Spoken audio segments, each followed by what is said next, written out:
आम अंचल ये हलती ग्राम आज गोटे एकादश कार्यक्रम ये है शांतिलता दास स्वर्गत शांतिलता दास स्वामी 2 वर्ष पूर्व देहांत होता ये केते दिन तले प्रथम वार्षिक श्राद्ध उत्सव पालन हो सुपुत्र चरण दास ये आम सागर बस आज माँ द्वादशा ब्राह्मण परिवार द्वादशा पालन कर ये उपलक्षे आम अंचल सब सुराम धर्म मान आते कारण से लोक सेमती थे शत्रुघ्न दास निजे निज पत्नी स्वर्गत पत्नी शांतिलता दास अमायिक व्यक्तित्व ये गाँव में समस्ते भल पाती जो मैंने आम अंचल जानते भल पाती कारण से सरल निरीह कहार के आछिकी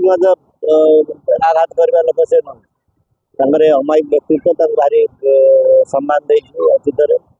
लोकप्रिय कर समस्त से प्रिय पात्र थे देहांत पर